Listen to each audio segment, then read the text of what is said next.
નમસ્કાર બાળકો, આજના આ વિડીયોની અંદર આપણે યુનિટ 2 સ્ટેપ બાય સ્ટેપ ની એક્ટિવિટી 6 અને 8 વિશે ચર્ચા કરીશું.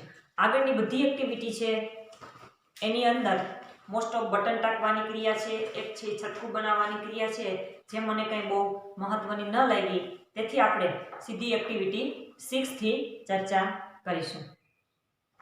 વર્ક ઇન પેર્સ, જોડીમાં કામ કરવાનું છે. Laxman prepare a set of cards to show how to make lemon sharbat. લક્ષ્મણે લીંબુ શરબત કઈ રીતે બનાવાય એની પદ્ધતિ છે એ કાર્ડ અલગ અલગ કાર્ડની અંદર લખી છે. But he forgot to write the instruction for each card.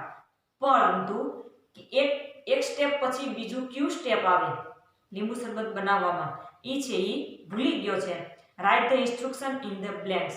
તમારે ખાલી જગ્યાની અંદર છે એ તમને કાઉન્સમાં ખાલી એક જ ક્રિયાપદ આપેલું છે, ક્રિયાપદ ઉપરથી વાક્ય બનાવવાનું છે અને ત્યારબાદ પદ્ધતિસર લાઈનની અંદર છે એ તમારે લીંબુ શરબત બનાવવાની રીત છે એ લખવાની છે.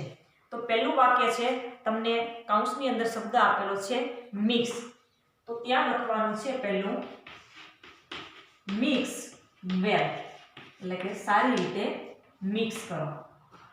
ત્યાર પછી નીચે તમને બીજું સ્ટેપ આપેલું છે, એક છોકરો છે એ લીંબુ કાપી રહ્યો છે અને તમને ક્રિયાપદ આપેલું છે કટ.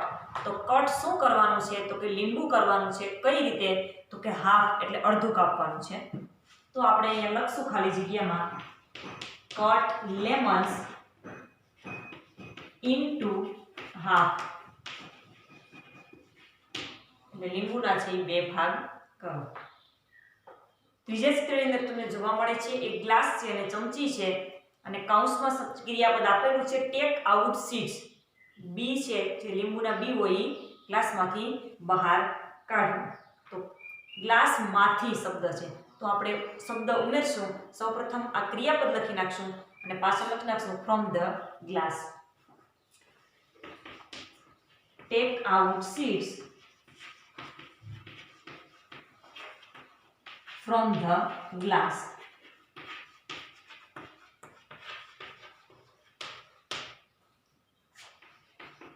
ચોથું સ્ટેપ આપણે જોઈએ તો પોર એટલે રેડવું. તો સૌપ્રથમ છે આપણે શું રેડવાનું હોય લીંબુ શરબત બનાવવા માટે? તો પાણી. અને પાણી છે શેમાં ઉમેરવાનું હોય? તો કે ગ્લાસમાં. તો pour some water into a glass.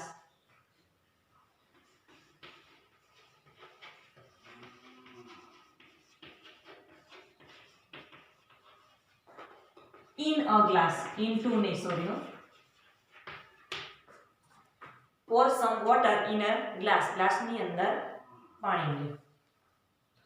ત્યાર પછી છે એડ એટલે ઉમેરવું. અને તમને બરણી આપેલી છે, બરણીની અંદર તમે જોઈ શકો કે સુગર છે એ લખેલી છે, તો આપણે લખવાનું એડ સુગર.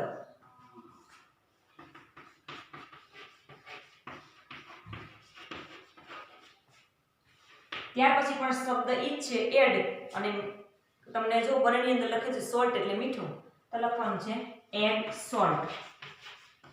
આ બંનેની અંદર આપણે માપ નથી લેતું, કારણ કે આપણું જે શરબત જે પ્રમાણમાં હોય એ પ્રમાણે આપણે એમાં ઉમેરવાનું હોય. ત્યાર પછી સાતમું છે સ્ક્વીઝ, એટલે કે નીચોવવું. છોકરો છે એ ગ્લાસની અંદર લીંબુ છે નીચવી રહ્યો છે. Squeeze.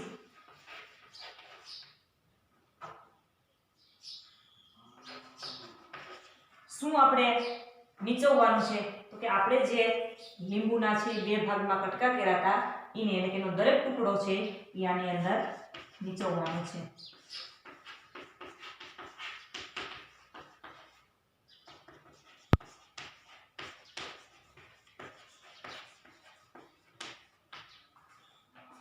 Squeeze is half piece into the glass. લીંબુનો જે દરેક અડધા ટુકડા કરેલા છે એ ગ્લાસની અંદર નીચોવો. તો ત્યાર પછી આગળ એક્ટિવિટી બી ની અંદર arrange the sentence, read the process of lemon શરબત. હવે તમને અહીંયા આ 7 સ્ટેપ આપેલા છે, પણ 7 સ્ટેપ છે એનો ક્રમ છે યોગ્ય નથી. આપણે યોગ્ય ક્રમમાં વાક્યો બનાવવાના છે. તમને એક ઉદાહરણ આપેલું છે. પહેલું છે Lakshman poured some water in the glass. ગ્લાસમાં લક્ષ્મણે થોડું પાણી લીધું. તો અહીંયા આપણું એ વાક્ય છે, અહીંયા છે, જો તમે આ ચોથા નંબરનું વાક્ય છે. તો અહીંયા ફેરફાર શું થયો? તો શરબત છે બનાવાઈ ગયું છે એટલે ક્રિયા છે ભૂતકાળની અંદર છે, એનો મતલબ કે ક્રિયાપદ છે ભૂતકાળમાં આવશે એટલે પોરનું તમે જોઈ લો પોર્ડ થઈ જશે. અને આગળ છે એ અહીંયા કરતા આવી ગયો લક્ષ્મણ. તો આપણે આ રીતે આ જે વાક્યો લખ્યા એની અંદર જ ક્રિયાપદનું ભૂતકાળનું રૂપ મૂકી અને આગળ આપણે કરતા છે એ મૂકીશું. ચાલો, પહેલી ક્રિયા હતી કે લક્ષ્મણ છે એને પાણી લીધું. ત્યાર પછી બીજું સ્ટેપ છે એ ક્યું આવશે? તો બીજું સ્ટેપ છે બાળકો લીંબુ શરબત બનાવવામાં મેં તમને આગળ પણ વાત કરેલી છે કે પહેલા ખાંડ નાખો, મીઠું નાખો, લીંબુ નાખો, કોઈ ફેર પડે નહીં. પણ કાયદેસર લીંબુ શરબત બનાવવાની રીતમાં પહેલા છે લીંબુ છે નાખવું પડે. તો લીંબુ નાખ્યા પહેલા લીંબુને કટ કરવું પડે. તો બીજા નંબરનું સ્ટેપ છે એ આ આવશે. તો સીધું આપણે પહેલા તો ક્રિયાપદ ગોતવું પડશે, ક્રિયાપદનું ભૂતકાળ કરવું પડશે. ક્રિયાપદ છે કટ, કટનું ભૂતકાળ કટ જ રહેશે અને આગળ આપણે ઉમેરવાનું છે કરતા. તો કરતા છે લક્ષ્મણ છે પણ આપણે લક્ષ્મણની જગ્યાએ હવે સર્વનામ તરીકે હી ઉપયોગ કરશું. હી કટ લેમન ઇન્ટુ હાફ. લીંબુના એને બે ભાગ, લીંબુ જેટલા હતા એના બે ભાગ કર્યા. ત્યાર પછી છે લીંબુના બે ભાગ કર્યા પછી આપણે પાછળ અહીંયા ક્રમ આપતા જશું. આ પહેલું છે, આ બીજું છે. હવે લીંબુને ઈ નીચવશે એટલે અહીંયા સ્ક્વીઝ શબ્દ આપેલો છે. આ ક્રિયાપદનું ભૂતકાળ કરી નાખશું તો આનું ઈડી લાગશે. ઈ તો છે ઓલરેડી અને ડી આપણે મૂકી દઈશું એટલે ભૂતકાળ થઈ ગયો અને આગળ છે એ આપણે કરતા ઉમેરી દીધું. હવે લીંબુ નીચવાનું ઈ છે ત્રીજા નંબરનું સ્ટેપ. ત્યાર પછી લીંબુ નીચવું હોય એટલે બી પડ્યા હોય એટલે બી બહાર કાઢવા પડે. તો બી બહાર કાઢવા પડે એ છે અહીંયા. આ છે એ ચોથા નંબરનું છે. ક્રિયાપદ છે ટેક. ટેકનું ભૂતકાળ છે એ ટૂંક થશે અને આગળ કરતા he took out fish from the glass. ત્યાર પછી લીંબુ નીચવાઈ ગયું. ત્યાર પછી આપણે ખાંડ છે ઉમેરશું. તો એડનું ભૂતકાળ એડેડ. ખાંડ અને મીઠું બે હારે જ આવશે એટલે પાંચમા નંબરમાં ખાંડ અને છઠ્ઠા નંબરમાં મીઠું. એટલે એડનું ભૂતકાળ બંનેમાં એડેડ થશે અને બંનેમાં કરતા હી આવી જશે. અને ત્યાર પછી છે એ સારી રીતે મિક્સ છે એ કરવાનું છે. તો અહીંયા લખી નાખશું હી મિક્સનું થઈ જાય મિક્સ્ડ. હી મિક્સ્ડ વેલ. શું અહીં તમે ઉમેરી શકો કે શરબત, પણ કદાચ ન ઉમેરો તો પણ ચાલશે. અહીંયા તમને ચિત્રને આધારે જે વાક્યો મેં લખેલા હતા એ જ વાક્યો છે એની અંદર કરતા અને ભૂતકાળનું રૂપ કરી અને તમારે જે નીચે લખવાના છે એ મેં આની અંદર જ એનો ફેરફાર કરી દીધો છે. ત્યાર પછી નેક્સ્ટ આપણે એક્ટિવિટી 8 સીધી આપણે લેશું જે આપણો મેઇન યુનિટ છે અને એનું નામ છે મેગા રાઇડ. હવે આપણે મેઇન યુનિટની વાત કરીએ તો દરેક બાળક છે પોતાનું પાઠ્યપુસ્તક છે ખુલ્લું રાખશે. Gujarat is a progressive state. Progressive એટલે વિકાસશીલ. ગુજરાત વિકાસશીલ રાજ્ય છે. Ahmedabad is the largest city and center of business in Gujarat. ગુજરાતમાં અહમદાબાદ એ સૌથી મોટું એટલે કે સૌથી વિશાળ અને વેપારનું કેન્દ્ર છે. Gandhinagar is the capital of Gujarat. Capital એટલે રાજધાની. ગુજરાત અમદાવાદ છે એ ગુજરાતની ગાંધીનગર છે એ ગુજરાતની રાજધાની છે. About 50,000 people every day travel between these two capital, old and new. Every day એટલે રોજના 50,000 લોકો એટલે કે મુસાફરો between એટલે વચ્ચે, two capitals એટલે બે રાજધાની નવી અને જૂની. નવી એટલે અત્યારની આપણી રાજધાની છે ગાંધીનગર અને જૂની એનો મતલબ કે જૂની રાજધાની પહેલા છે એ આપણી રાજધાની છે એ અમદાવાદ હતી અને મારા ખ્યાલથી હિતેન્દ્ર દેસાઈ જ્યારે મુખ્યમંત્રી હતા ત્યારે આપણી રાજધાની છે એ અમદાવાદમાંથી ગાંધીનગર થઈ. એટલે રોજના 50,000 લોકો છે એ અમદાવાદ અને ગાંધીનગર વચ્ચે મુસાફરી કરે છે. સો એટલે કે તેથી we need a good transport facility. Transport એટલે પરિવહન અને તેથી આપણે સારા પરિવહનની વ્યવસ્થાની આપણે જરૂર પડે, કારણ કે રોજના 50,000 લોકો છે એ અમદાવાદથી ગાંધીનગર અને ગાંધીનગરથી અમદાવાદની અવર જવર કરે છે. ધ ગવર્મેન્ટ ઓફ ગુજરાત, અને એટલે ગુજરાત સરકારે planet for new railway project, એક નવા રેલવે પ્રોજેક્ટની યોજના કરી છે. The government started 2000 crore company for the project, અને એટલે આ રેલવે પ્રોજેક્ટ માટે સૌપ્રથમ સરકારે 2000 કરોડના ખર્ચે એક છે એ કંપની શરૂ કરી. The name of the company is mega. જે 2000 કરોડના ખર્ચે જે કંપની શરૂ કરી અને એનું નામ છે મેગા. મેગાનું પૂરું નામ છે metro link express for Gandhinagar and Ahmedabad. The cost for this project એટલે યોજના. પેલા કંપની શરૂ કરી એનો ખર્ચો 2000 કરોડનો છે. હવે આ પ્રોજેક્ટનો ખર્ચો છે 1200 કરોડ, એટલે કે 1200 કરોડ છે એ આ પ્રોજેક્ટ માટે ખર્ચવામાં આવશે. બાળકો, જ્યારે આ પાઠ છે લખાયો હતો, તમે દરેકે દરેક વાક્ય જોવો કે એની અંદર વિલ એટલે ભવિષ્યકાળનો ઉપયોગ છે થયેલો છે. ત્યારે આવી યોજના વિશે હજી સરકારે વિચાર છે, પ્રસ્તાવ છે મૂક્યો હતો. હવે આપણે જોઈએ કે મારા ખ્યાલથી 2020ની અંદર ત્યાં ટ્રેન છે બની પણ ગઈ અને ચાલુ પણ થઈ ગઈ. 2020ની અંદર એનું ખાસ મુહૂર્ત છે કરવામાં આવેલું હતું. અત્યારે આ પ્રોજેક્ટ છે કમ્પ્લીટ થઈ ગયો અને ચાલુ પણ છે. હવે આપણે આગળ આ પ્રોજેક્ટની અંદર શું શું છે એના વિશે માહિતી મેળવવાની છે. ધીસ મેટ્રો રેલ પ્રોજેક્ટ એટલે કે આ પ્રોજેક્ટની અંદર 2 ફેઝિસ વિકાસના 2 તબક્કા છે. ઇન ધ ફર્સ્ટ ફેઝ પ્રથમ તબક્કાની અંદર there will be 3 lines, 3 line બનશે. પહેલી નોર્થ સાઉથ કોરિડોર, બીજું ઈસ્ટ વેસ્ટ કોરિડોર અને ત્રીજું અંડરગ્રાઉન્ડ કોરિડોર. હવે આ ત્રણેય વિશે આપણે વિગતવાર માહિતી આની અંદર જોવાની છે. આ પ્રોજેક્ટના 2 તબક્કા છે. પ્રથમ તબક્કાની અંદર 3 લાઇન બનશે, east west corridor, north south corridor અને underground corridor. Total length of all 3 lines will be 76 કિમી. આ મેગા પ્રોજેક્ટની અંદર 3 લાઇન્સ બનશે, 3 નામે નામ આપ્યા, અને આ ત્રણેય લાઇનની ટોટલ લંબાઈ છે એ 76 કિલોમીટરની હશે. હવે વિગતવાર માહિતી મેળવવાની છે. The north south corridor. પહેલી માહિતી છે નોર્થ સાઉથ કોરિડોર.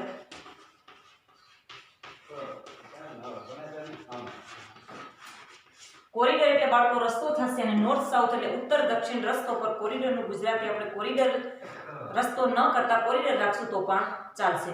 ઉત્તર દક્ષિણ જે રસ્તો છે will connect Ashram road to Gandhinagar. Ashram road થી શરૂ થશે અને ગાંધીનગર છે એ પૂરો થશે. એટલે કે આશ્રમ રોડને ગાંધીનગર સાથે આ લાઈન છે એ જોડશે. This corridor will be 32.65 metre long. આ જે લાઈન છે નોર્થ સાઉથ કોરિડોર એની લંબાઈ છે 32.65 કિલોમીટર લાંબી હશે.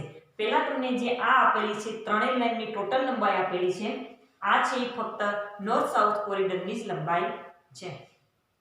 ઇટ વિલ સ્ટાર્ટ, આ જે નોર્થ સાઉથ છે સ્ટાર્ટ ક્યાંથી થશે? From APMC Vasna on national highway 8A. National highway 8A ઉપર આવેલું વાસણામાં એપીએમસી છે ત્યાંથી આ લાઈન છે એ શરૂ થશે.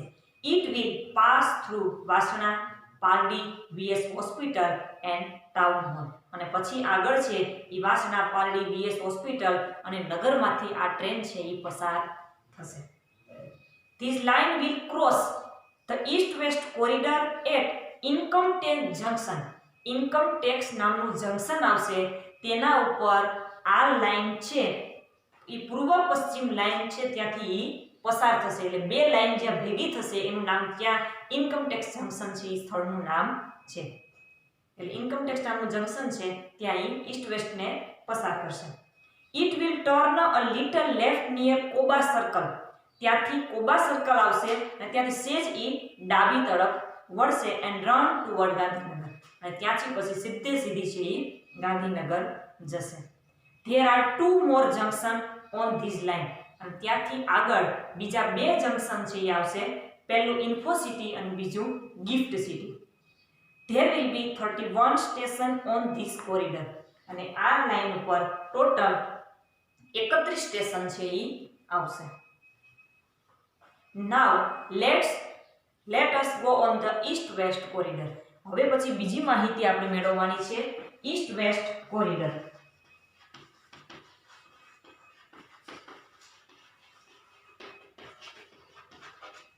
સૌપ્રથમ આપણે નોર્થ સાઉથ કોરિડોરની લંબાઈ જોઈ કે 32.65 છે. એ શરૂ આસન રોડથી ગાંધીનગર જશે. એનું પહેલું સ્થળ છે નેશનલ હાઈવે 8A વાસણા ઉપર આવેલું છે એપીએમસી. ત્યાંથી શરૂ થશે અને વચ્ચે છે 31 સ્ટેશનો છે એ આવશે. આગળ it will start from Kalupur. આ જે ઈસ્ટ વેસ્ટ કોરિડોર છે એ કાલુપુરથી શરૂ થશે. It will run through the main area of Ahmedabad. અને આ ટ્રેન છે એ અમદાવાદના જે મુખ્ય વિસ્તારો છે ત્યાંથી પસાર થશે. એનો મતલબ કે અમદાવાદની અંદર જ આ ટ્રેન છે એ ચાલશે. પણ નામ પ્રમાણે ઈસ્ટ અને વેસ્ટ, કારણ કે અમદાવાદ છે આપણે જોયું કે લાર્જેસ્ટ સિટી, ગુજરાતનું સૌથી મોટું સિટી છે અને એમાં એક જગ્યાએથી બીજી જગ્યાએ જવા માટે ખૂબ જ લાંબુ અંતર છે હોય છે. એટલે પૂર્વથી પશ્ચિમ અમદાવાદની અંદર જવા માટે આ લાઈનનો તમે ઉપયોગ કરી શકો. Then the line will turn south toward IT circle. અને IT સર્કલ થી દક્ષિણ તરફ આ લાઈન છે એ વળશે. It will go towards commerce crossing. અને ત્યાર પછી IT સર્કલ થી કોમર્સ ક્રોસિંગ તરફ આ લાઈન જશે. Thaltej crossing will be the last station of this route. અને આ રસ્તાનું શરૂઆત છે કાલુપુરથી થઈ અને એનું છેલ્લું સ્ટેશન જે થલતેજ હશે. It will be the terminus on east west corridor. Terminus એટલે પણ છેલ્લું સ્ટેશન અને એટલે થલતેજ છે એ આ લાઈનનું લાસ્ટ સ્ટેશન અથવા તો ટર્મિનસ છે એ બનશે. બંનેનો અર્થ એક જ છે. Total length of this line will be the 10.90 કિમી. અને આ રૂટ છે એની લંબાઈ 10.90 કિલોમીટરની હશે. It will connect the eastern and western Ahmedabad. તે પૂર્વ અને પશ્ચિમ અમદાવાદને જોડશે. એટલે અમદાવાદના મુખ્ય એરિયામાંથી પસાર થશે. પૂર્વ અને પશ્ચિમ અમદાવાદને જોડવાનું કામ છે આ લાઈન કરશે. મોસ્ટ ઓફ એટલે વધારે પડતું metro route will be on pillars and overbridge. મોટા ભાગે છે એ આ જે મેટ્રો રૂટ છે એ થાંભલા અને બ્રિજ ઉપર જ હોય છે. This will be called elevated route. અને એટલે એને elevated route કહેવાય, એટલે કે ઊંચો કરેલો રસ્તો પણ કહેવામાં આવે છે. The travelers એટલે કે મુસાફરો will enjoy the beautiful scene in the town. નગરના સુંદર દ્રશ્યોનો આનંદ માણી શકશે. ટ્રેનમાં બેઠા બેઠા અમદાવાદની અંદરથી આ ટ્રેન પસાર થશે એટલે સુંદર દ્રશ્યોનો આનંદ છે મુસાફરો માણી શકશે. It will be a lovely view. Lovely view એટલે પણ સુંદર દ્રશ્ય. To see metro train running on elevated tracks. જે ટ્રેનની અંદર બેઠા હશે એ તો સુંદર દ્રશ્યોનો આનંદ માણી શકશે, પણ જે રસ્તા ઉપર છે એ પાટાથી અધ્ધર રહીને ટ્રેન કઈ રીતે ચાલે આ સુંદર દ્રશ્યનો આનંદ છે એ પણ તે માણી શકશે. You will be able to travel without tickets in this metro rail. અને આ મેટ્રો રેલની અંદર તમે ટિકિટ વગર મુસાફરી કરી શકશો. ટિકિટ વગર એટલે મફત તો નહીં, પણ કઈ રીતે એ આપણે આગળ જોઈએ. You can use smart card facility. અહીંયા તમારી પાસે સ્માર્ટ કાર્ડ છે તો એ ફેસિલિટી છે એનો તમે ઉપયોગ કરી શકો છો. You can enter a station with your smart card. તમે જેનું સ્ટેશન છે તમારી પાસે સ્માર્ટ કાર્ડ છે તો એની મદદથી તમે એની અંદર એન્ટ્રી મેળવી શકો છો. You swipe the smart card and your exit station. અને જે જગ્યાએ તમારે ટ્રેનમાંથી ઉતરવાનું છે ત્યારે તમારું જે સ્માર્ટ કાર્ડ છે એને સ્વાઇપ કરવાનું. The system will automatically count the travel charge. તમે તમારું સ્માર્ટ કાર્ડ સાથે સીધા તમે એન્ટર થશો એટલે નોંધ છે એની થઈ જશે. જ્યાં તમે નીકળો ત્યારે તમારું સ્માર્ટ કાર્ડ છે એની અંદર સ્વાઇપ કરવાનું એટલે ઓટોમેટિકલી તમે કેટલા કિલોમીટરની મુસાફરી કરી અને તેનું ભાડું કેટલું છે એ ગણી લેશે.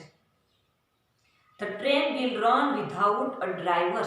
અને આ ટ્રેન છે એ ડ્રાઈવર વગર દોડશે એટલે એનું ચલાવવા વાળું કોઈ હશે જ નહીં. બટ યુ નીડ નોટ વરી, પરંતુ તમારે કોઈ ચિંતા કરવાની જરૂર નથી. Technology will take care of your safety. પણ તંત્ર વિજ્ઞાન છે એણે તમારી સુરક્ષાની જવાબદારી લીધી છે. CBTC એટલે communication based train control signalling technology will make your travel safe. એટલે CBTC સિગ્નલ ટેકનોલોજી આખું નામ છે કંપનીનું, એણે આ તમામ મુસાફરો છે એની સુરક્ષાની જવાબદારી લીધેલી છે. ઓલ ધ મેટ્રો કાર્સ એટલે કે આ ટ્રેનના દરેક ડબ્બા વિલ બી એર કન્ડિશનર. બધાની અંદર છે એ એસી હશે. The train will travel at the maximum speed of 110 કિમી/અવર. 1 કલાકની ઓછામાં ઓછી આની ઝડપ છે 110 કિલોમીટરનું અંતર છે 1 કલાકની અંદર કાપશે. Ready for the ride. તો આવી ટ્રેનની અંદર મુસાફરી કરવા માટે તૈયાર છો બાળકો? અહીંયા આપણો પાઠ છે પૂરો થાય છે. સ્પેલિંગ છે તમને ગ્રુપની અંદર છે મોકલવામાં આવશે. Thank you.